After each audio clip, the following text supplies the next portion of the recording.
আজ এই শাহবাগের উন্মুক্ত মঞ্চে আমরা আবারও দাঁড়িয়েছি।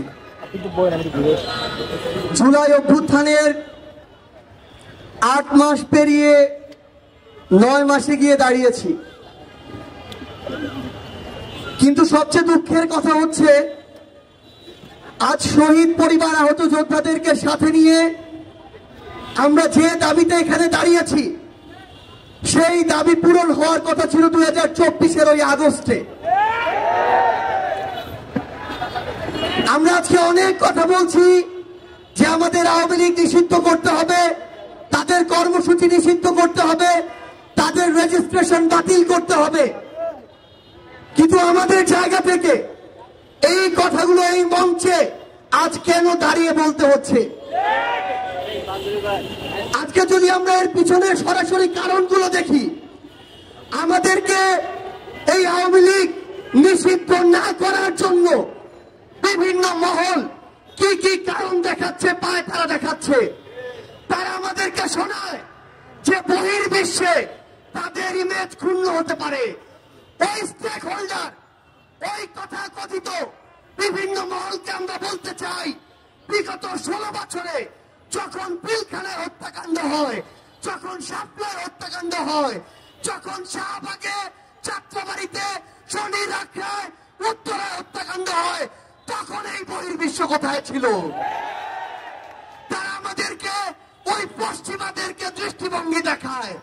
ওই পশ্চিমাদের দৃষ্টিভঙ্গি কোথায় ছিল যখন হেলিকপ্টার থেকে গুলি করে আমাদের ছোট্ট শিশুদেরকে হত্যা করা হয়েছে? আবার আওয়ামী লীগ না আসে, তাহলে ওই ভারত কি না কি মনে করে বসে, যেহেতু ভারত আমাদের 3 দিকে আছে। আমরা স্পষ্ট করে এই অভ্যুত্থানের ক্ষেত্র শাহবাগ থেকে বলতে চাই, ভারতের দিকে আমরা তাকাতে পারি, কিন্তু ওই আধিপত্যবাদী ভারতের দিকে আমরা ঘৃণা করেও আর তাকাবো না। যে ভারত এতগুলো খুনের হুকুমকারী, ওই খুনি হাসিনাকে আশ্রয় দিয়েছে, সেই হাসিনাকে এই বাংলাদেশে ফেরত দেওয়ার পূর্ব পর্যন্ত ভারতের সাথে বাংলাদেশের সম্পর্ক স্বাভাবিক হতে পারে না। খাতা কলমের সম্পর্ক আর জনগণের সম্পর্ক কোনদিন এক হতে পারে না। আমরা ভারতকে স্পষ্ট করে একটা কথা বলি, বাংলাদেশের সাথে যদি প্রতিবেশীর সম্পর্ক আগামীতে তারা দেখতে চায়, তাহলে যে সকল খুনিকে তারা ওই জায়গায় আরামায়েশের স্থাপনা আবাসন দিয়ে রেখেছে, তাদেরকে বাংলাদেশে পাঠাতে হবে এবং বাংলাদেশের মাটিতেই তাদের এই বিচার হতে হবে। আজকে থেকে 10 মাস আগে বাংলাদেশের অধিকাংশ মানুষ তাকিয়ে থাকতো কখন বাংলাদেশকে বিভিন্ন জায়গায় স্যাংশন দেওয়া হবে, কখন আমেরিকা হস্তক্ষেপ করবে, কখন হাসিনা মারা যাবে, কখন পরের ইলেকশন আসবে, তারপরে তারা মাঠে নামার প্রস্তুতি নিত।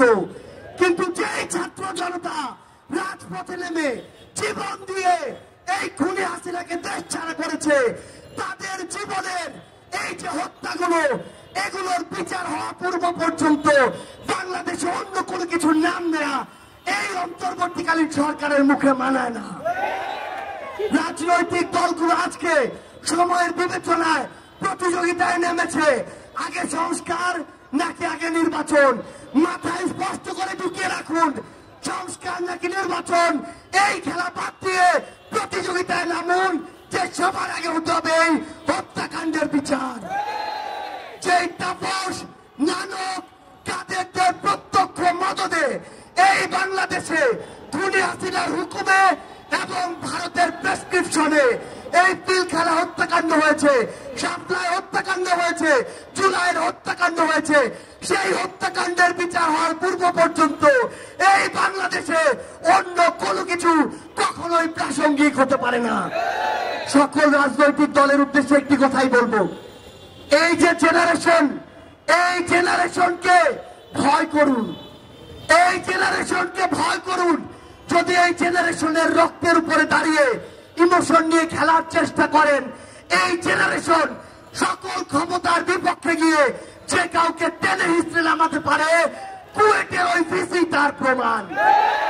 আমরা ইনকিলাব মঞ্চকে ধন্যবাদ জানাই, যে তারা সকলকে নিয়ে আজকের এই শহীদ মার্চের আয়োজন করেছে।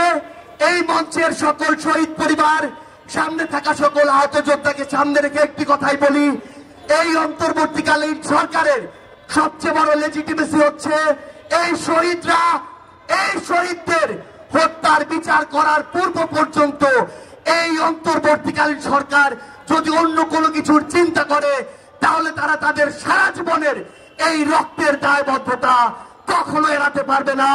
ইনকিলাব জিন্দাবাদ।